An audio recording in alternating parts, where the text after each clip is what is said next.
అధ్యక్షులు డాక్టర్ ప్రసన్న రవీందర్, ఈ round table కాన్ఫరెన్స్లో పాల్గొన్న మిత్రులందరికీ క్షణార్థులు. చాలామంది ఏమంటారంటే ఇంకెక్కడ తెలంగాణ, ఇంకెందుకు తెలంగాణ గురించి మాట్లాడుతున్నారు. తెలంగాణ ఉద్యమంలో పాల్గొని తెలంగాణ కోసము ఆస్తులు అమ్ముకొని ఆర్థికంగా నష్టపోయిన వాళ్ళే ఇంకెక్కడ తెలంగాణ, ఇంకెందుకు తెలంగాణ గురించి మీరు మాట్లాడతారు, తెలంగాణ వచ్చింది అయిపోయింది అన్నట్టుగా మాట్లాడతారు. కానీ మనం ఏ తెలంగాణ కోసం అయితే కొట్లాడినామో ఆ తెలంగాణ ఇంకా కలగానే ఉన్నది. ఆ కలగానే ఉన్నటువంటి తెలంగాణని సాకారం చేసుకోవడానికి మనము ఇక్కడ ఒక కార్యాచరణ ఏర్పాటు చేసుకోవాలని చెప్పి మనం మాట్లాడుకొని ఏం చేస్తే బాగుంటుంది, ఎట్లా చేయాలి, ఈ విషయాన్ని ప్రజల మధ్యానికి ఎట్లా తీసుకుపోవాలి, ప్రభుత్వం మీద ఈవెన్ ప్రతిపక్షాల మీద కూడా ఎట్లా, ఎందుకంటే చట్టసభల్లో ఏమైనా అమలు జరగాలి అంటే ప్రతిపక్షం ఒత్తిడి తీసుకొస్తే అధికారంలో ఉన్న వాళ్ళ మీద పని చేయించుకోవచ్చు. అధికారంలో ఉన్న వాళ్ళకే సోయి అంటే ఆ సమస్యనే ఉండదు. అధికారంలో ఉన్న వాళ్లకు సోయి లేకపోవడం మూలంగానే అప్పుడు అధికారంలో ఉన్న వాళ్ళకైనా ఇప్పుడు అధికారంలో ఉన్న వాళ్ళకైనా కూడా తెలంగాణ సోయి లేకపోవడం మూలంగానే జరుగుతూ ఉంది. తెలంగాణ ఉద్యమంలో ఒక ప్రధానమైన నినాదం ఏంటంటే ట్యాంక్ బండ్ మీద విగ్రహాలన్నీ ఆంధ్రుల విగ్రహాలు తొలగించాలి అని చెప్పి అన్నాం. కానీ మనం కూలగొట్టినాం. అదే కిరణ్ కుమార్ రెడ్డి ఆగ మేఘాల మీద దాన్ని పునరుద్ధరించాడు.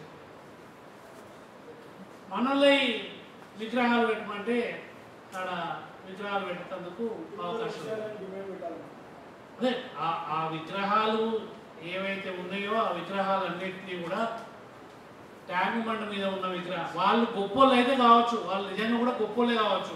కానీ ఆ గొప్పోళ్ళు మీ దగ్గర పెట్టుకోండి. మా గొప్పోళ్ళు ఒక్కరు కూడా మీ దగ్గర లేనప్పుడు మీ గొప్పలని మేము భరించే శక్తి మాకు లేదు కదా.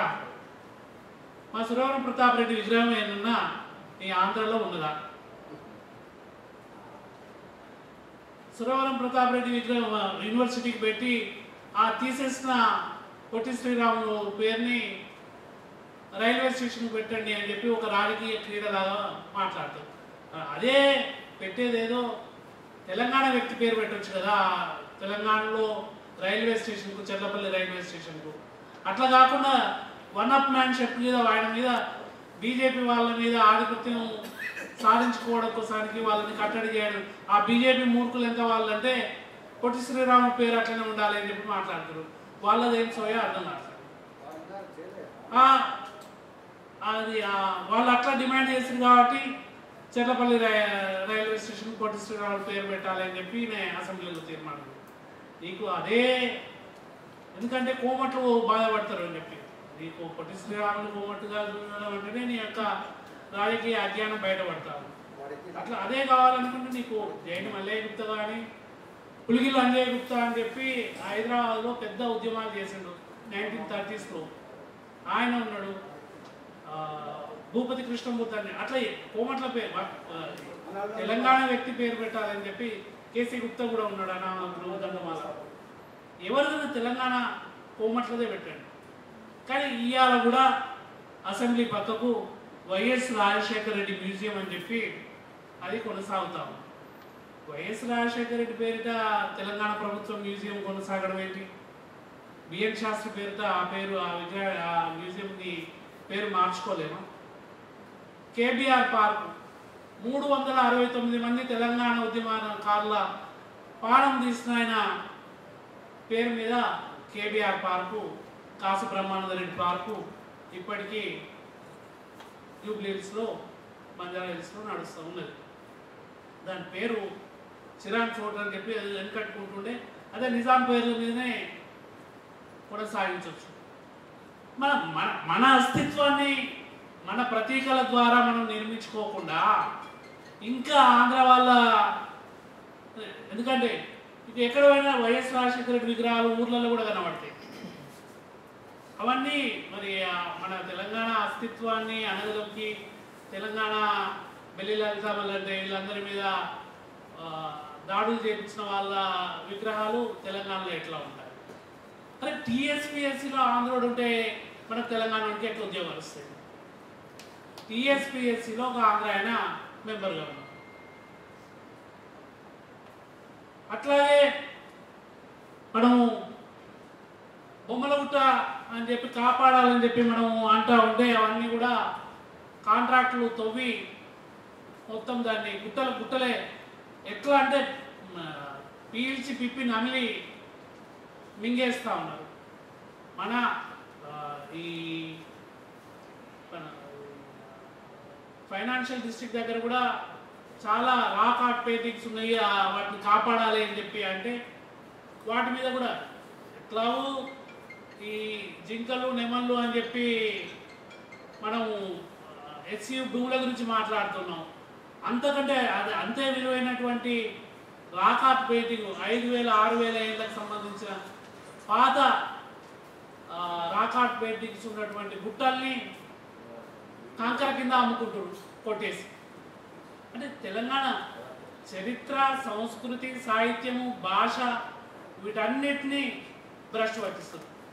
శంకరెడ్డి సారు నేను తెలంగాణ టెక్స్ట్ బుక్ కమిటీలో ఉండి తెలంగాణ భాషలో టు బిగిన్ విత్ అని చెప్పి 1వ తరగతి నుంచి 5వ తరగతి వరకు ఫస్ట్ పెట్టాలి అని చెప్పి అంటే లేదు, ఇప్పుడు తెలంగాణ విద్యార్థులు ఇంకొక వేరే భాషను నేర్చుకునే స్థితిలో లేరు కాబట్టి ఆ భాషను పెట్టలేమని చెప్పి మాట్లాడి దానికి సారు నేను డిసెంట్ కూడా వ్యక్తం చేసినాం ఆ కమిటీలో.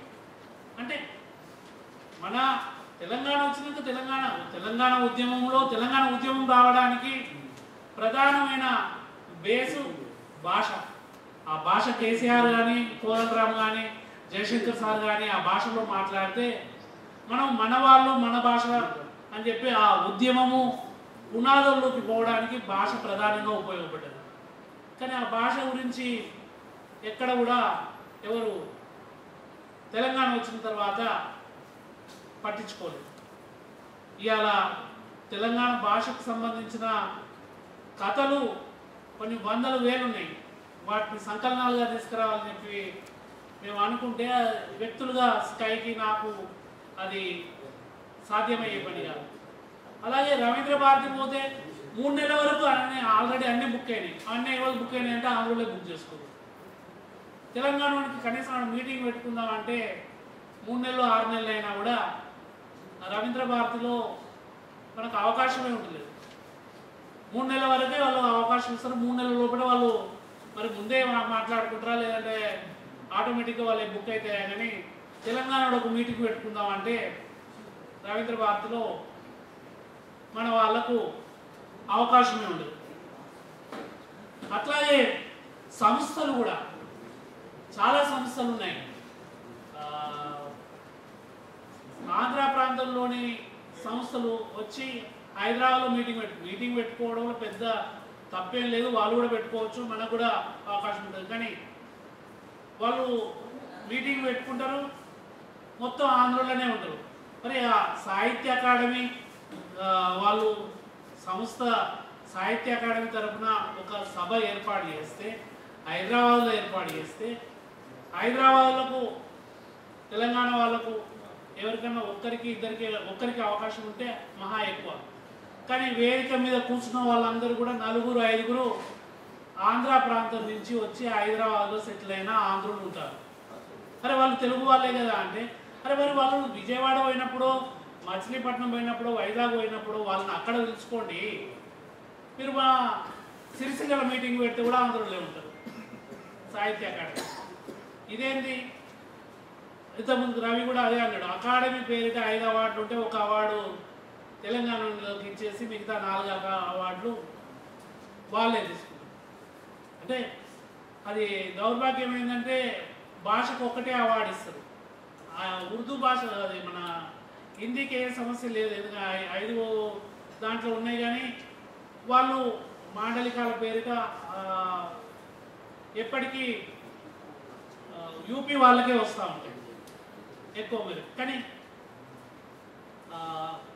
తెలంగాణ వాళ్ళకు తెలంగాణ భాష పేరిట కూడా తెలుగు భాష పేరిట తెలంగాణ వాళ్ళకు అకాడమీ అవార్డు, ఇదేదో అవార్డుల కోసం కొట్లాడుతున్నది కాదు. 12 అవార్డులు ఇస్తే 10 అవార్డులు 9 అవార్డులు గుంటూరు వాళ్ళకి వచ్చినాయి సాహిత్య అకాడమీ.